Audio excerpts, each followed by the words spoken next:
Alright, so let's talk about this sum जो ICSE specific paper में था ना. अकॉर्डिंग टू ICSE के रूल नाउ जीपी का जो क्वेश्चन है वो सेक्शन 1 में आने वाला है, that too in question number 3 and will be for 4 marks. Alright, और मैंने जैसे कहा या तो TN का सम आएगा या तो SN का सम आएगा. So let's solve this sum. Question क्या बोल रहा है? In GP the first term is 24. एक ज्योमेट्रिक प्रोग्रेशन है जिसके अंदर first term is 24 and the fifth term is 8 and the fifth term is 8. Find the ninth term of the GP. उन्होंने बोला है एक ज्योमेट्रिक प्रोग्रेशन है जिसके अंदर फर्स्ट टर्म दिया हुआ है कितना 24 और फिफ्थ टर्म दिया हुआ है कितना 8. तो उन्होंने बोला है फाइंड दी नाइन्थ टर्म. तो करना क्या है बॉस? नाइन्थ टर्म फाइंड करना है. मैंने अभी थोड़ी देर पहले बोला था नाइन्थ टर्म मतलब क्या होगा? AR⁻8 होगा. मतलब मुझे फाइंड क्या करना है? मुझे पता क्या होना चाहिए? A और R पता होना चाहिए. एक बार मुझे A और R पता चल गया तो we can find the ninth term. Clear है? So let's try to find it. उन्होंने बोला है the first term is 24. So we know that the first term is represented as A, so that means A का value is 24. Then they have mentioned that the fifth term is 8. Fifth term is 8. Fifth term, तो fifth term को मैं कैसे represent करूँगा? Fifth term को how would I write in terms of A and R? Can we write it as AR⁻4 is equal to 8? Clear है ना? यहाँ पे A का value will substitute, so that is 24 into R⁻4 that is equal to 8. 24 multiply हो रहा है, वहां पे क्या डिवाइड हो गया, 8 1 जा 8 3 जा, R⁻4 आया है 1/3. अब जब बच्चे स्पेसिमेन पेपर सॉल्व कर रहे थे तो वो बोल रहे थे सर अभी 1/3 का मैं फोर्थ रूट कैसे निकालूं? कुछ करने की जरूरत ही नहीं है. We don't have to find the fourth root. We'll keep it as it is. हम लोग R⁻4 को R⁻4 ही रखेंगे. क्लियर है ना? अभी उन्होंने बोला है फाइंड द नाइन्थ टर्म. तो आई वुड से कि ninth term is equal to AR⁻8. Now ये जो R⁻8 है बच्चा लोग, can we write this as R⁻4 the whole square. R⁻8 is what? R⁻4 the whole square according to law of indices, है ना? Bracket के अंदर पावर बाहर पावर, पावर पावर मल्टीप्लाई होगा. तो नाउ यहाँ पे मेरे को R⁻4 का वैल्यू पता है कितना है 1/3. सो A का वैल्यू विल सब्स्टिट्यूट एज 24 और R⁻4 will substitute as 1/3 the whole square. Then this can be written as 24 into 1/9. So we can cancel this with 3. So this is 3 3s are 3 8s are. So मेरा जो ninth term बना that is nothing but 8/3. So मेरा जो ninth term आया है that is 8/3. Can you imagine? इतना छोटा सा sum is for 4 marks. Isn't it a gift? Right? Since it is a gift, so we have to grab this. है ना? So understand it is very simple. You just have to read this sum. और जो सबसे बड़ा trick था वो यहाँ पे था. बहुत बार बच्चे यहाँ पे पैनिक कर लेते हैं ये वाले स्टेप के अंदर. So you have to calculate and you have to think as well कि जब मैंने T9 फाइंड करना है तो मेरे को R⁻8 तो आना ही है. And R⁻8 can be written as R⁻4 the whole raise to 2 जिसकी वैल्यू मुझे ऑलरेडी पता होगी. समझ में आ रहा है? क्लियर है? इफ यस देन छाप लो सब लोग प्लीज. यस. सो और एक ये सम है जो मैंने मेरे प्रीलिम्स में पूछा था. Alright, it is again for 4 marks. ये भी 4 मार्क का सम है. Alright, so will read the sum. मैंने बोर्ड पे लिखा हुआ है. The sum states that the fourth and sixth and the last term of a GP, the fourth sixth and the last term of a GP are 10 40 and 640. If the common ratio is positive, so we have to find the following things. First, we have to find the first term. That means we have to find the value of A. Second, we have to find the common ratio. That means we have to find the value of small r. And then we have to find number of terms. That is nothing but small n. तो मेरे को ये तीन चीजें find करनी है, ए, are and N. उसने बोला है fourth term, sixth term and the last term are 10, 40 and 640। तो फोर्थ टर्म को how would I represent? Fourth term is represented by T4 which is given as 10. Sixth term is represented by T6 which is given as 40, and nth term is nothing but 640, right? Now fourth term can be written as AR cube which is equal to 10. Let's say that यहाँ पे R cube multiply हो रहा है, अगर वहां गया तो divide हो गया। Let's say that is equation 1. अभी T6 it can be written as a r raised to 5 which is equal to 40, but अभी मेरे को a का वैल्यू पता है ना बच्चा लोग, a का वैल्यू क्या है? 10 upon r cube into r raised to 5 that is equal to 40. So according to law of indices, r raised to 5 upon r raised to 3 मेरे को देगा r raised to 2। 10 मल्टीप्लाई हो रहा है, वहां गया डिवाइड हो जाएगा, r स्क्वायर का वैल्यू आएगा 4। सो देयरफॉर r का वैल्यू विल बी प्लस और माइनस 2। r का वैल्यू विल बी प्लस और minus 2। Now can we accept the value of r as -2? No, right? Because उसने क्या बोला है यहाँ पे clearly, they have mentioned it that your common ratio is positive. So I would say r is not equal to -2 since it is positive. So therefore r का value 2 आ गया भैया। तो हमने कॉमन रेशियो फाइंड कर लिया है। Now we know that a is nothing but 10 upon r cube. So I would write, since a is nothing but 10 upon r cube, so that is nothing but 10 upon 2 the whole cube, which is 10 by 8, which is 2 4s are 2 5s are. So मुझे a का value आ गया है 5 by 4। मुझे a का value आ गया है 5 by 4। अभी clear with this? कुछ भी नहीं किया मैंने। once I got the value of r, I already knew that a is equal to 10 by r cube from this। तो यहां पे मैंने r का वैल्यू सब्स्टिट्यूट कर दिया, सॉल्व किया एंड मेरे को आया है 5 by 4। क्लियर है? तो हमने फर्स्ट टर्म भी फाइंड कर लिया। Let's find number of terms. उसके लिए मेरे को ना यूज दिस, उन्होंने tn टर्म दिया हुआ है। I'll solve it here. I would say tn is generally equal to a into r raised to n minus 1। ना यहाँ पे tn का वैल्यू दिया है 640, a का वैल्यू हमें आया है 5 by 4 एंड r मेरे को आया है 2 raised to n minus 1। 5 by 4 when I'll send it on the other side वो reciprocal हो जाएगा, so that will be 640 into 4 by 5 that is equal to 2 raised to n minus 1। 5 1s are 5, remainder is 14, 5 2s are 10, remainder is 4, 5 8s are 40। So this can be written as 128 into 4 that is equal to 2 raised to n minus 1।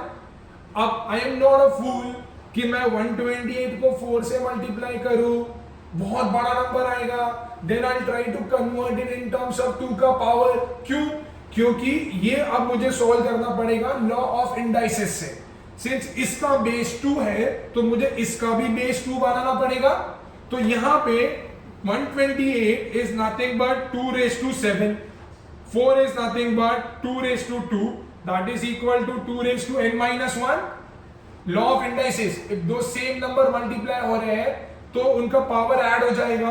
so that is nothing but 2 raised to 9 that is equal to 2 raised to n minus 1। now ऊपर लिख रहा हूं मैं, since equal to के दोनों side पे इनके base same है तो मैं सीधा कंपेयर करूंगा। I would write by comparing. So when we compare whose bases are same तो उनके पावर्स को मैं लिख सकता हूं 9 is equal to n minus 1, 1 इधर आ गया प्लस हो गया, 9 plus 1 is 10। तो how many terms are there in this GP? 10। तो इस GP के अंदर there are 10 terms। So if you can see हमने बारी बारी तीनों चीजें फाइंड कर ली है।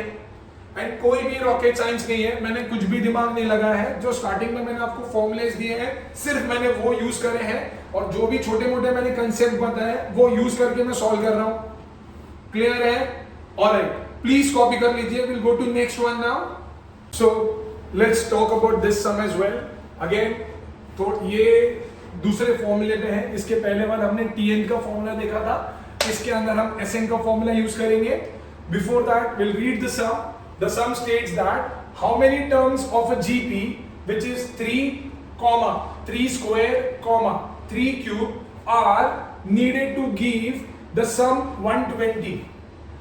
ये एक जीपी है, तो वो बोल रहा है कि ऐसे कितने टर्म लगेंगे सो दैट वो सारे टर्म्स को मैं ऐड करूं तो मुझे सम कितना आना चाहिए 120।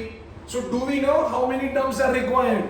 No, right? तो ये जो सम दिया है can we call it as S of N, because S of N का मतलब होता है sum of N terms. N मतलब number of terms. Number of terms मतलब मुझे नहीं पता कि मैंने कितने टर्म्स को ऐड करके मुझे सम 120 आया है, वो तो मुझे फाइंड करना है, राइट? तो ये जो 120 दिया हुआ है that is your S of N. इस जीपी के अंदर your value of A that is your first term is 3, and if you have to find r so you have to divide second term and the first term, so 3 square upon 3 cut हो गया, r का value भी 3 आएगा। now we have to find the value of n, that's what they have asked, right? that how many terms of a gp, how many का मतलब ही होता है n। तो कभी भी कोई भी सम के अंदर अगर how many लिखा है that means they are asking us to find the value of n, be it ap be it gp। how many आया मतलब n है, ठीक है? तो मुझे n का वैल्यू फाइंड करना है। now since s of n is given and यहाँ पे जो r आया है isn't it greater than 1, so we'll write that since r is greater than 1 तो s of n का मैं वो वाला फॉर्मूला लगाऊंगा, कौन सा? दो दिए थे जिसमें मैंने बोला था कि r is greater than 1, तो मैं यहाँ पे बोलूंगा s of n would be a into r raised to n minus 1 upon r minus 1, correct? now let's substitute the values now। s of n का वैल्यू था 120, a का value था 3, r का वैल्यू था 3 raised to n minus 1 upon 3 minus 1, so 120 this is 3 into 3 raised to n minus 1 upon 2, 2 यहाँ पे जाएगा, multiply 3 इधर आ गया, divide that is equal to 3 raised to n minus 1, 3 1 जा 3 40 जा 42 जा 80, 1 माइनस है इधर आ गया, plus 81 is equal to 3 raised to n। Since यहाँ पे बेस 3 है so we have to convert 81 as well in terms of 3, and 81 is nothing but 3 raised to 4, so 3 raised to 4 is equal to 3 raised to n, equal to के दोनों side पे base same है, so we'll compare their power, so we'll write by comparing here value of n will be 4, value of n will be 4। so कितने term मिले अपने को? 4, मतलब यहाँ पे मेरे को 4 टर्म लगेंगे जिसका सम होगा 120। अगेन यू कैन सी, देखो एक ही फॉर्मूला था, हमने एक ही फॉर्मूला यूज किया, हमें आंसर आ गया, और ये क्वेश्चन था 4 मार्क के लिए। समझ में आ रहा है कैसे करना है? थोड़ा भी समझ में आ रहा है? गुड। अगर थोड़ा भी आ रहा है तो it is good. Please guys copy करो और हम लोग आगे बढ़ते हैं। यस बच्चा लोग, सिर्फ एक टॉपिक रह गया है, ठीक है, जो कि टेक्स्ट बुक में ज्यादा इसके बारे में डिस्कस नहीं किया है, पर कभी कभार सम इसके ऊपर आ सकते हैं, तो हमें रेडी रहना है। It is about 3 consecutive terms. So whenever in GP they are talking about 3 consecutive terms, although they have not mentioned about those terms, वो बोलेंगे कि the product of 3 terms or maybe the sum of 3 consecutive terms are so and so, तो उस case में हम क्या करेंगे? so whenever the question is about 3 consecutive terms, whenever the question is about 3 consecutive terms, in that case you have to assume those 3 terms as a by r, a and ar। उस case में हम 3 term को कैसे assume करेंगे? a by r, a and ar। मतलब ये अपने को याद रखना पड़ेगा। और यहाँ पे अगर कोई पूछेगा कि सर कॉमन रेशियो क्या है, तो यहाँ पे मैं बोलूंगा कॉमन रेशियो का वैल्यू आर है। कंसेक्यूटिव टर्म्स को डिवाइड करो, देख लो कॉमन रेशियो जो आएगा वो आर आएगा। If the question is talking about 4 consecutive terms, 4 consecutive terms, so you have to assume those 4 consecutive terms as this, that is a by r cube, a by r, ar and ar cube, a by r cube, a by r, ar and ar cube। यहाँ पे तुम्हारा जो common ratio होगा, यहाँ पे जो तुम्हारा common ratio होगा that would be r square। And the last one, whenever they talk about 5 consecutive terms, although इसके आने की चांसेस बहुत ही कम है, सबसे ज्यादा आने की चांसेस इसके हैं।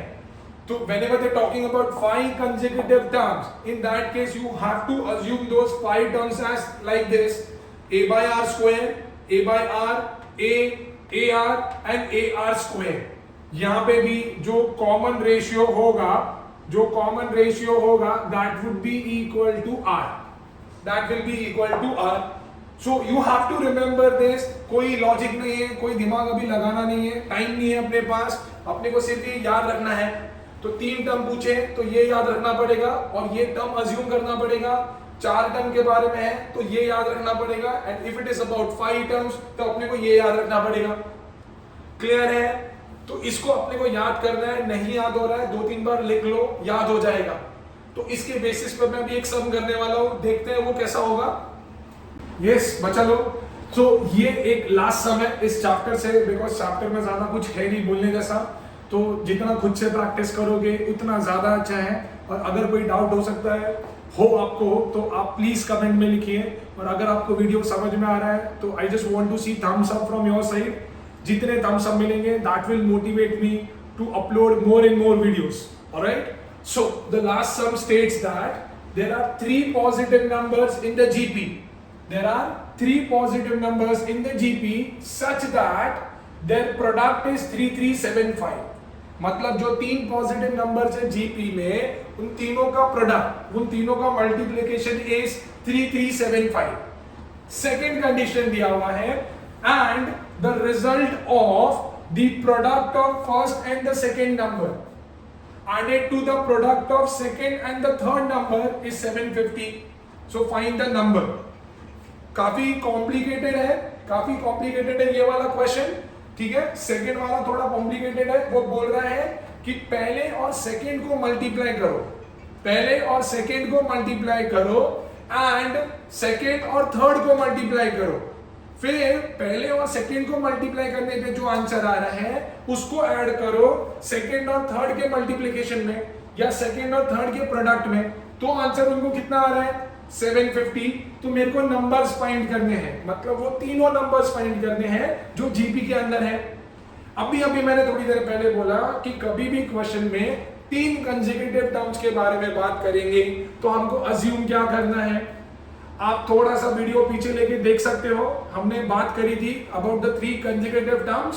तो मैंने बोला था whenever the question is about 3 terms or 3 consecutive terms you have to assume the 3 terms as a upon r, a and ar। तो मैं यहाँ पे बोलूंगा let the 3 terms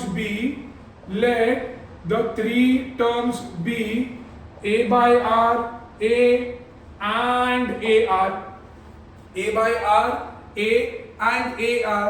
अब पहला कंडीशन उन्होंने क्या दिया है कि वो तीनों का प्रोडक्ट कितना है 3375, मतलब a by r into a into ar is equal to 3375।